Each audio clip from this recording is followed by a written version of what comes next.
In 1789, the French Revolution began not with a declaration of rights, but with a bankruptcy notice. The royal treasury was empty. What happened next changed the world.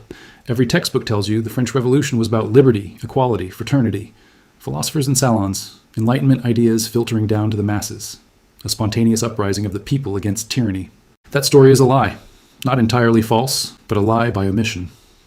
The revolution began in a ledger book. Louis XVI had spent 1.3 billion livres financing the American Revolutionary War. That number comes from Jacques Necker's Compte Rendu au Roi, published in 1781. This document was the first public accounting of French royal finances in history. It sold 525,000 copies. In an era before mass literacy, 500,000 people bought a financial statement. That fact alone should tell you something about what really drove the revolution. By 1788, debt servicing consumed over 50% of royal expenditure. The king was not overthrown because he was a tyrant. He was overthrown because he was broke. The Assembly of Notables in 1787 and the Estates General in 1789 were not philosophical conventions. They were emergency fiscal summits. The aristocracy refused to be taxed. The church refused to be taxed. Someone had to pay the bills. When the Third Estate declared itself the National Assembly in June 1789, the word nation carried a specific economic meaning. It meant the tax-paying public, as opposed to the tax-exempt aristocracy. The nation was a fiscal concept before it became a cultural one. Welcome to Noob Historian. We follow the money, trace the power, and expose the history they never taught you in school. Here is the thesis that will guide the next 30 minutes of your life. European nationalism was not a romantic awakening. It was a financial technology. The nation-state was invented not by poets and philosophers, but by bankers, customs officials, railway investors, and newspaper publishers seeking to maximize their markets. The borders you see on today's map of Europe were drawn not by idealists, but by accountants. This matters to you right now. The Brexit vote, the Eurozone crisis, the rise of nationalist movements across the Western world, the trade wars reshaping global supply chains. None of this is new. Every pattern playing out today was rehearsed in Europe between 1789 and 1871. The economic forces that built nations 2 centuries ago are the same forces tearing them apart and rebuilding them now. The revolutionaries who stormed the Bastille understood something that modern citizens have forgotten. Money is upstream of politics. Control the treasury and you control the state, control the currency and you control the people.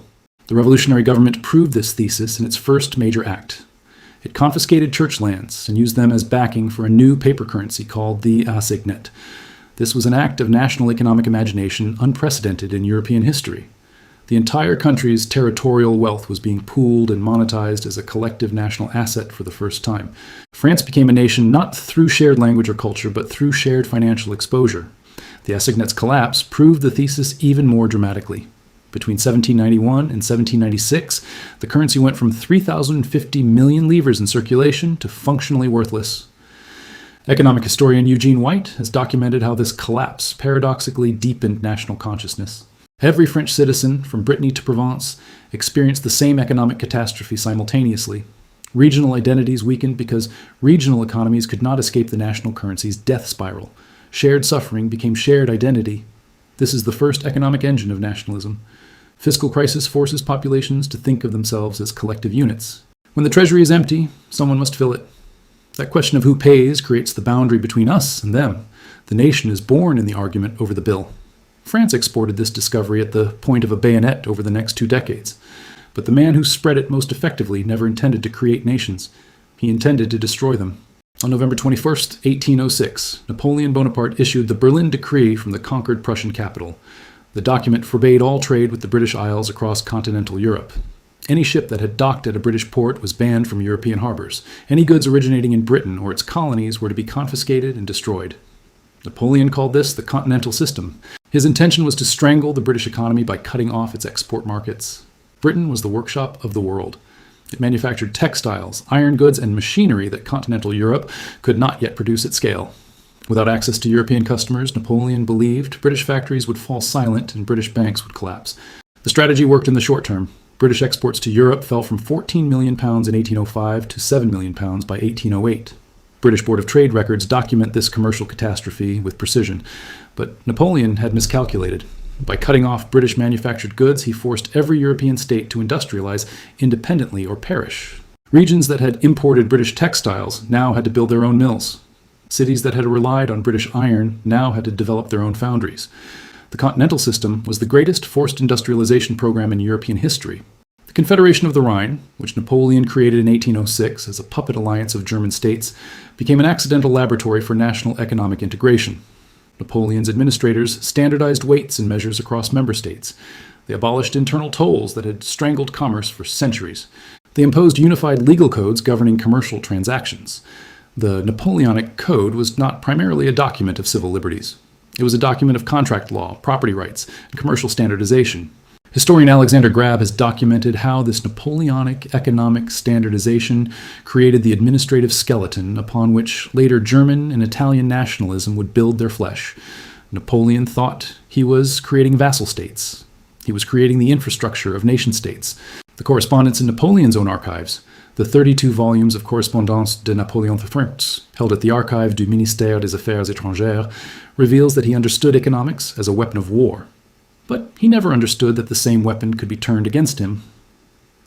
The Continental System generated something Napoleon never intended. Economic grievance fused with cultural resentment to create the first genuinely popular nationalist uprisings in European history. Spain's guerrilla war was ignited by the economic devastation of the blockade as much as by wounded national pride.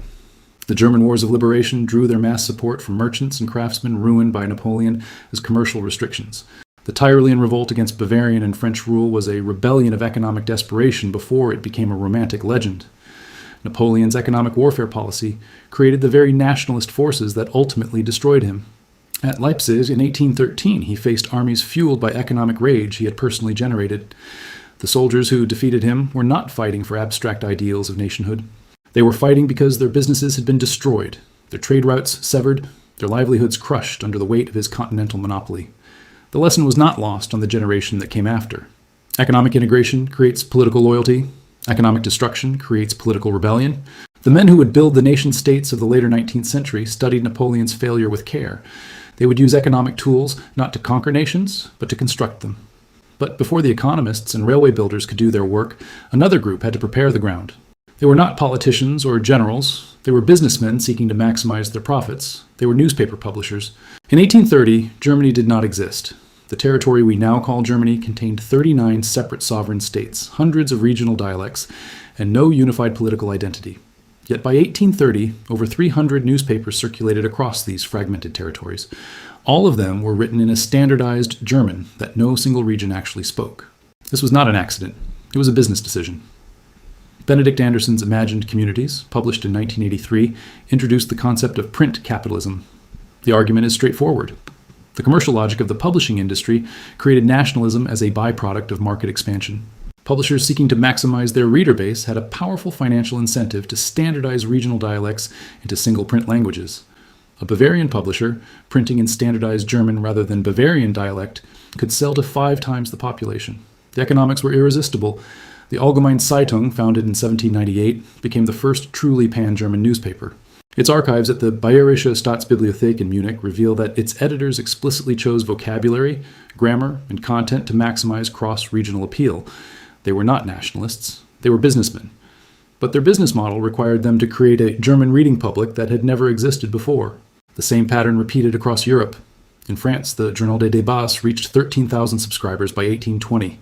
Its financial model depended entirely on creating a French reading public that transcended regional loyalties. The newspaper could not survive, selling only to Parisians. It needed readers in Lyon, Marseille, Bordeaux, and Lille. To reach them, it had to write in a French they all could understand. It had to cover news they all cared about. It had to create, through daily repetition, the sense that all these scattered readers belonged to a single community. The penny press revolution in Britain operated on the same logic. Cheap mass circulation newspapers required mass national audiences. Every editorial decision, from typeface to story selection, was shaped by the need to appeal across regional and class boundaries. The newspaper did not reflect a pre-existing British identity. It manufactured that identity one edition at a time. The economic historians C.A. Bailey and James Curran have both documented how newspaper advertising revenues created structural dependency on mass national audiences. Advertisers paid based on circulation. Circulation required broad geographic and demographic reach. Broad reach required standardized language and shared cultural reference points. The nation became not just a political project, but a media market. This process was most dramatic in the Habsburg Empire.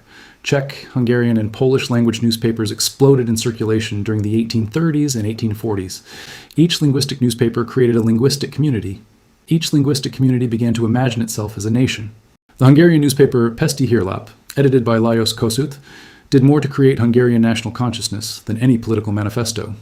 It taught hundreds of thousands of people to think of themselves as Hungarians by addressing them as Hungarians every single day. The printing press was, in this sense, a machine for manufacturing collective identity.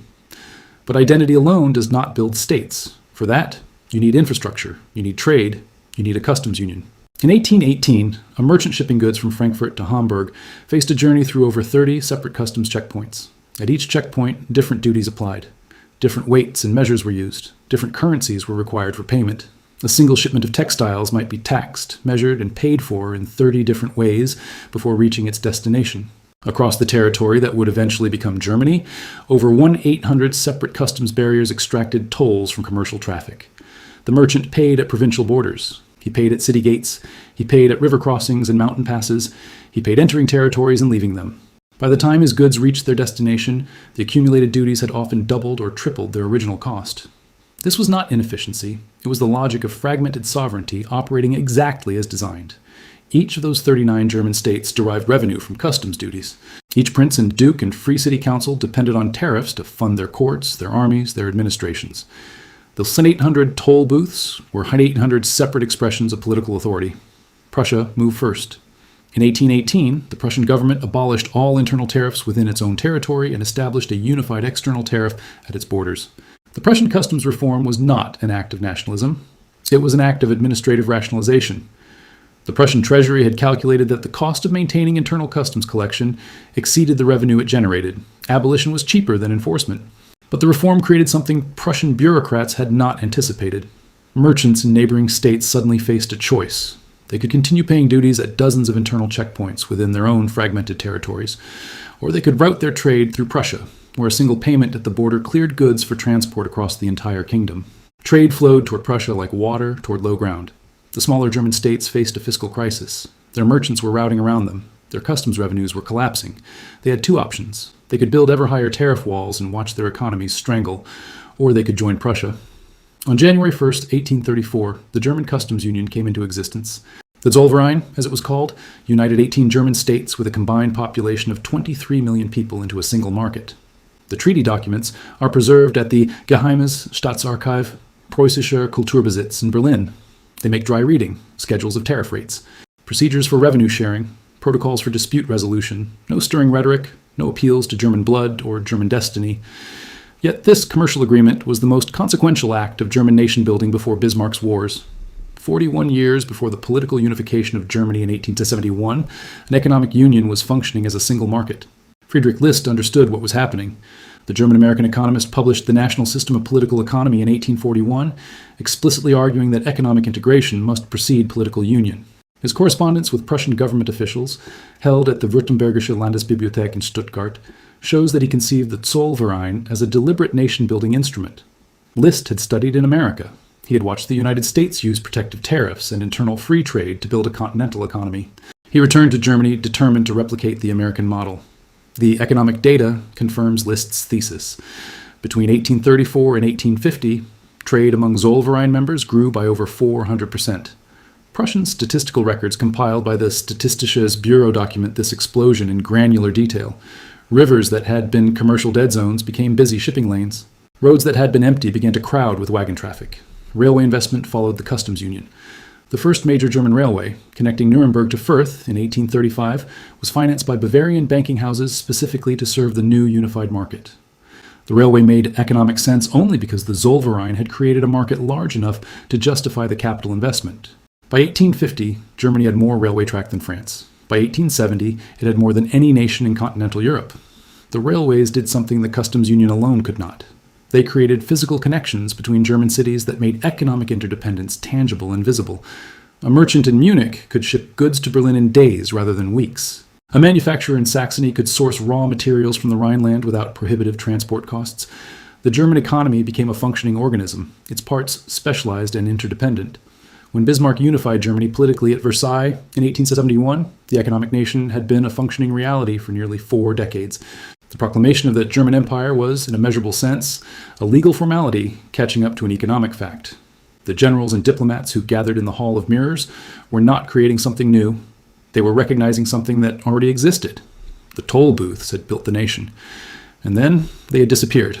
The year 1848 is remembered as the springtime of nations. Across Europe, from Paris to Budapest, from Berlin to Rome, revolutions erupted almost simultaneously. Governments toppled.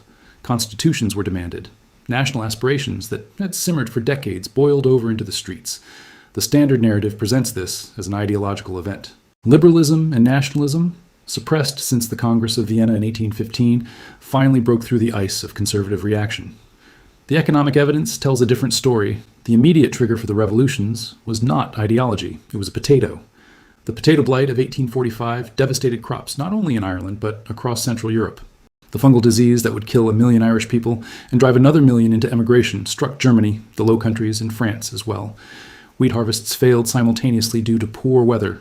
Food prices doubled across France between 1845 and 1847. French Ministry of Finance records document this inflation with bureaucratic precision. The urban poor, already spending the majority of their wages on food, faced starvation. But the crisis was not limited to agricultural regions.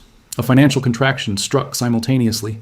European railways had absorbed enormous quantities of capital during the boom years of the early 1840s. Banking houses across the continent had extended credit to finance track construction, locomotive purchases, and station development. By 1847, the railway sector was overbuilt and underperforming. Returns on investment fell below expectations. Credit tightened. The Hamburg banking crisis of 1847 saw 150 merchant houses fail in a matter of weeks. The archives of the Staatsarchiv Hamburg document the cascade of bankruptcies with devastating clarity. Banks that had financed trade across northern Europe collapsed. Letters of credit became worthless. Commercial networks that had functioned for decades suddenly ceased. Unemployment in Paris reached catastrophic levels as British manufactured goods undercut French producers. The protections of the continental system era had long since dissolved. French textile workshops could not compete with the mechanized factories of Manchester.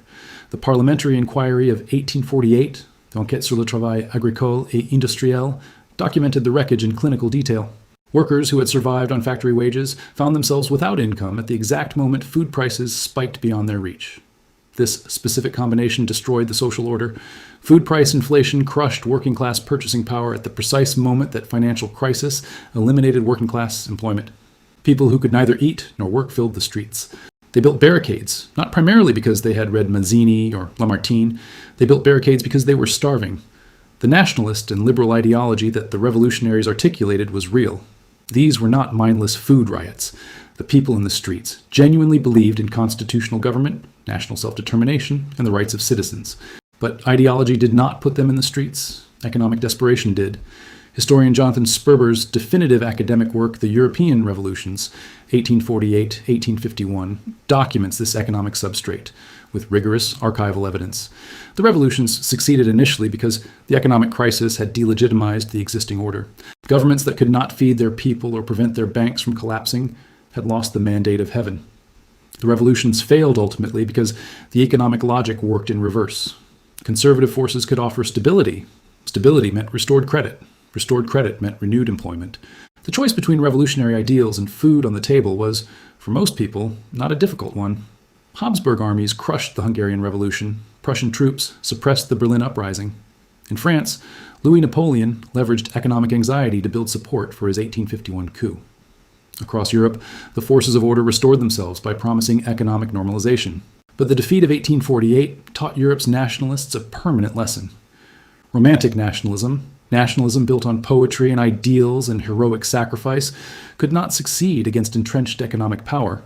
The next generation of nation builders would not make the same mistake. They would build economic power first. They would construct railways, integrate markets, accumulate capital, and develop industrial capacity. Only then, with economic strength behind them, would they pursue political unification. Bismarck understood this lesson. Cavour understood this lesson. The unified Germany and unified Italy that emerged in 1871 were not products of romantic nationalism. They were products of calculated economic statecraft that used nationalist sentiment as a tool rather than a goal. The economic engines that built European nations between 1789 and 1871 did not stop running. They are operating right now in your economy, shaping your politics, determining your future. The fiscal crisis engine has not disappeared. When governments face insolvency, they must define who belongs to the nation that will bear the costs. The Eurozone debt crisis of 2008 to 2012 reproduced the dynamics of pre-revolutionary France with uncanny precision. Greece, Portugal, Spain, and Italy faced the same question Louis XVI faced. Who pays? The answer to that question redefines national identity in real time.